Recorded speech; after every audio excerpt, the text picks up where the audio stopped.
રાણાવાવથી railway station જતા road પર એક ટ્રક વીજ તંત્રના ટ્રાન્સફોર્મર સાથે અથડાતા અકસ્માત સર્જાયો હતો, જેમાં આ ઘટના અંગે પીજીવીસીએલના તંત્ર દ્વારા ₹2 લાખના નુકસાનની પોલીસ ફરિયાદ નોંધાવાઈ છે।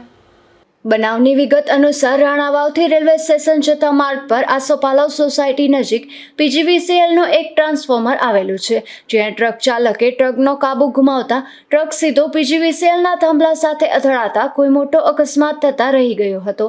આ ઘટનાની જાણ પીજીવીસીએલના સ્ટાફને થતા ઘટના સ્થળે દોડી ગયા હતા અને કામગીરી કરી પાવર સપ્લાય પૂર્વવત કરી દીધી હતી, જે અંગે પીજીવીસીએલના અધિકારીએ ₹2 લાખના નુકસાનની ફરિયાદ નોંધાવી છે। રાત્રે રાણાવાવથી સૌરાષ્ટ્ર સિમેન્ટ તરફ જતા રસ્તામાં ભારવાડિયા પેટ્રોલ પંપની નજીકમાં પીજીવીસીએલનું રોડ કાંઠે એક થાંભલો અને ટીસી આવેલું છે, ત્યાં 8550 નંબરના એક ટ્રકે સ્ટેરિંગ પરનો કાબુ ગુમાવતા ટ્રક સીધો થાંભલામાં અથડાતા ટીસી પડી ગયું હતું। આ વિશે આપણી જોડે પીજીવીસીએલના અધિકારી એન્જિનિયર શ્રી મોરી સાહેબ છે। આપણે એને પૂછશું કે આગળની કાર્યવાહી માટે આપ શું કરી રહ્યા છો। મોરી સાહેબ, આ ઘટના વિશે આપ શું કહેશો?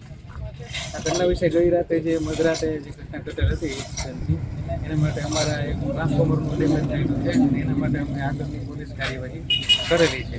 હાલમાં અત્યારે અમે પાવર સપ્લાય કટ કરી અને ચાલુ કરી દીધેલ છે। અત્યારે હાલમાં જોઈ શકો કે સીસી જે ડેમેજ થઈ ગયેલું હતું રિપેરિંગ કામ અત્યારે હાલમાં ચાલુ જ છે।